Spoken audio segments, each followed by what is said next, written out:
নমস্কার বন্ধুরা, আমি ডক্টর দীপঙ্কর ভট্টাচার্য। ইউটিউবে আমার চিকিৎসা বিধান চ্যানেলে আপনাদের স্বাগত। আজ যে বিষয়টি নিয়ে আমি আলোচনা করব সেটি আগেও আমি আলোচনা করেছি, সেটি হচ্ছে হাইপারটেনশন। কিন্তু একটু মূল তফাৎ আছে, সেটা হচ্ছে আগের যে ভিডিও করেছিলাম সেটা অনেক বিস্তৃত ছিল, এটি কিছুটা সংক্ষেপিত। সেই জন্য এই ভিডিওতে হয়তো সবকিছু কথা বলা সম্ভব হবে না। আমি টালিগঞ্জের আজাদগড় এলাকায় মেরিনো এন্টারপ্রাইজ বলে একটা প্রাচীন হোমিওপ্যাথি ওষুধের দোকান, 34 বছরের প্রাচীন, যেখানে মূলত জার্মান ওষুধ রাখা হয়। আমি প্রতি সোম, মঙ্গল, বৃহস্পতি এবং শনিবার সন্ধ্যা 6টা থেকে 7:30 পর্যন্ত বসি। কারো যদি প্রয়োজন হয় তাহলে এখানে এসে পরামর্শ চাইতে পারেন। যাই হোক, মূল বিষয়ে আসছি। যে বিষয়টা নিয়ে আজ আমি আলোচনা করতে চাই সেটা হচ্ছে হাইপারটেনশন বা উচ্চ রক্তচাপ। এই রোগটি একটি খুব বার্নিং প্রবলেম আমাদের কাছে আর কি।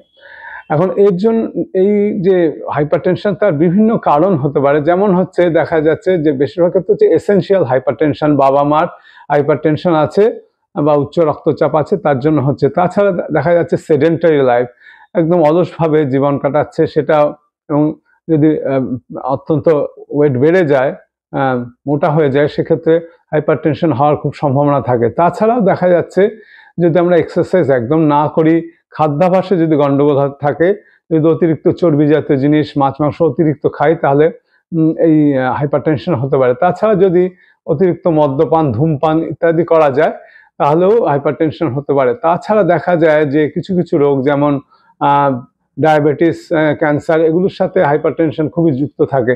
সুতরাং এগুলো হচ্ছে এসেনশিয়াল কারণ যেটার ফলে হাইপারটেনশন হতে পারে।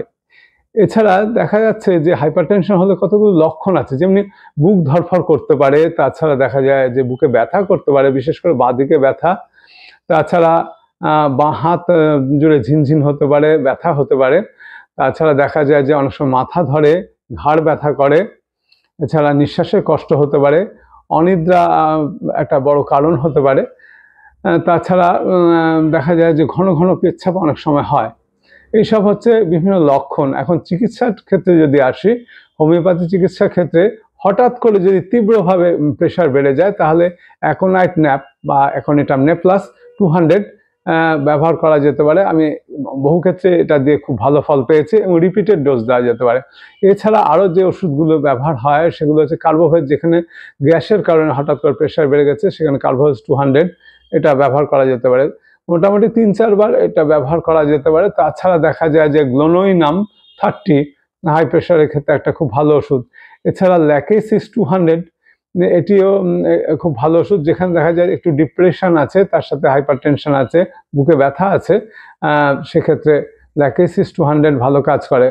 ওই দিনে 3-4 বার ব্যবহার করা যেতে পারে। এছাড়া দেখা যায় যে রাউলফিয়া সার্পেন্টিনা মাদার টিনচার 10 থেকে 20 ফোঁটা দিনে 2 বার জলের সাথে মিশিয়ে খেলে হাইপারটেনশনে খুব ভালো কাজে দেয়। এই গেল মোটামুটি আমি সংক্ষেপে হোমিওপ্যাথি ওষুধের কথা বললাম। এরপর হচ্ছে আয়ুর্বেদিক ওষুধ। আয়ুর্বেদিক ওষুধগুলোর মধ্যে সর্পগন্ধ, যেটা রাউলফিয়া বলেছিলাম, ওটাই ক্রুড প্রোডাক্ট, যেটা গুঁড়ো করে 1/2 থেকে 1 গ্রাম একটু জলে মিশিয়ে যদি দিনে 1 বার করে খাওয়া যায়, তাহলে হাইপারটেনশনে ভালো কাজ দেয়। এছাড়া দেখা যায় যে সজনে পাতা, পাকা সজনে পাতা চটকে রস 2 চামচ খেলেও হাইপারটেনশনের কাজ দেয় ভালো। এছাড়া সাদা চন্দন পিষে 2 চামচ চন্দন দুধের সাথে মিশিয়ে খেলে হাইপারটেনশনে ভালো কাজ দেয়। এছাড়া সর্পগন্ধা আরেকটা ভ্যারাইটি আছে, সেটা রাউলফিয়া টেট্রাফিলা, যাকে বলে গন্ধনাকুলি, সেটাও 1/2 গ্রাম ডাস্ট জলের সাথে মিশিয়ে খেলে ভালো কাজ দেয়। এছাড়া যদি দেখা যায় যে ঘুম জনিত কারণে প্রেশার বাড়ছে, সেখানে জটামাংসী 5 গ্রাম মতো জলে ভিজিয়ে রেখে জলটা রাত্রে খেলে ছেঁকে, তাহলে দেখা যায় যে প্রেশার কমে। এই গেল মোটামুটি আয়ুর্বেদ সম্বন্ধে। এবার আমি আসন, ব্যায়াম, প্রাণায়াম, মুদ্রা এগুলো বলছি। দেখা যায় যে সহজ প্রাণায়াম এবং ভ্রমণ প্রাণায়াম করলে প্রেশার কমে। এছাড়া দেখা যায় যে সহজ অগ্নিসার ধৌতি বা বস্তিক্রিয়া করলেও প্রেশারের ক্ষেত্রে ভালো কাজ হয়। আসনের ক্ষেত্রে যে আসনগুলো খুব উপযোগী সেগুলো হচ্ছে, 1 হচ্ছে নৌকাসন, 2 হচ্ছে পবন মুক্তাসন। এছাড়া দেখা যায় যে গোমুখাসন এবং সর্বাঙ্গাসন, এগুলো কিন্তু খুব ভালো কাজ দেয় যে প্রেশার কন্ট্রোল আনার জন্য।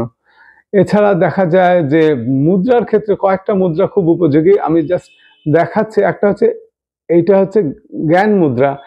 অ্যাকচুয়ালি এটা রেস্ট করবে থাইয়ের ওপর, এরকমভাবে রেস্ট করবে 5 থেকে আস্তে আস্তে বাড়িয়ে 15 মিনিট। এটা এটা হাইপার টেনশনের ক্ষেত্রে তো কাজ দেয়, তাছাড়া মেমোরি বাড়াতে সাহায্য করে, ঘুম ভালো হতে সাহায্য করে, আরও অনেক কাজ আছে। দ্বিতীয় মুদ্রা হচ্ছে বায়ু মুদ্রা।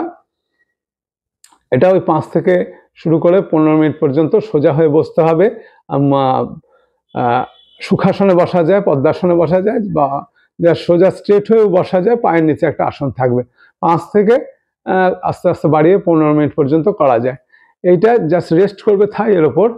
এখন এই মুদ্রাটা সার্কুলেটরি সিস্টেম ভালো থাকে বলে ব্লাড প্রেশার ঠিক থাকে। এছাড়া এই মুদ্রাটা এটা প্রাণ মুদ্রা। এটাও রেস্ট করবে ঠিক এরকমভাবে থাইয়ের ওপর রেস্ট করবে। এটা হচ্ছে 5 থেকে 15 মিনিট। এতে হাইপার টেনশন কমে, কোলেস্টেরল নর্মাল হয়, ব্লাড সুগার কমে, তাছাড়া আমাদের যে ডিপ্রেশন সেটাও কমে, এবং চোখের প্রবলেমও কিছুটা দূর হয়। এছাড়া আরও দুটি মুদ্রা আছে, সেগুলো ভালো, যেমনি ওয়েট লস করে। এটা হচ্ছে সূর্য মুদ্রা, এতে ওয়েট লস হয় এবং এতে ব্লাড প্রেশার কমে। এটাও রেস্ট করবে ঠিক এইরকম থাইয়ের ওপর রেস্ট করবে 5 থেকে 15 মিনিট। আরেকটি মুদ্রা কাজে দেয়, সেটা হচ্ছে অপান মুদ্রা। এরম রেস্ট করবে এটাও 5 থেকে 15 মিনিট। এটাতে এক্সক্রিটরি সিস্টেম, আমাদের রেচন মলমূত্র ত্যাগ ঠিক মতো হয়, এতে প্রেশার খুব ভালো থাকে। আকুপ্রেশার পয়েন্টের মধ্যে কতগুলো পয়েন্টের কথা বলছি। 1 নম্বর হচ্ছে এই জাস্ট বুড়ো আঙুলের ডগাটা 2 হাতেই করতে হবে, 35 বার করে প্রেস করে ছেড়ে দাও, প্রেস করে ছেড়ে দাও 35 বার, দিনে 2 বারের বেশি নয়, এবং খুব ভরা পেটে নয়, 2 হাতে। এটা হচ্ছে মস্তিষ্ক রিজন।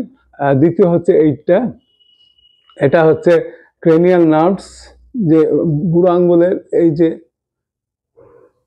এই জায়গাটা 2 হাতেই 35 বারে। আর এখানে পিটুইটারি অ্যান্ড পিনিয়াল গ্ল্যান্ড আছে, এইটা করতে হবে। আর এখানে হচ্ছে সেরিব্রাল ভেন্স অ্যান্ড আর্টারিগুলো, সেটা করলেও 35 বার করে 2 হাতে। এছাড়া এটা হচ্ছে লিম্ফ চ্যানেল, ঠিক মণিবন্ধ যেটা ঠিক তার নিচে মিডল পয়েন্টে 35 বার করে, এইটা করলেও খুব ভালো হবে 35 বার করে, দিনে 2 বার। আর দুটি পয়েন্ট, একটা হচ্ছে এটি হচ্ছে প্যাঙ্ক্রিয়াস, এই কড়ি আঙ্গুল এবং এই আঙ্গুলের মাঝে প্যাঙ্ক্রিয়াস, এটাও 35 বার, এটি করলেও ভালো উপকার আসবে। তাছাড়া কিডনির এই রিজিয়নটা, এই যেখানে এই রিজিয়নটা এবং এই রিজিয়নটা 2 হাতেই করতে হবে 35 বার করে। এই গেল মোটামুটি চিকিৎসার ব্যাপারটা।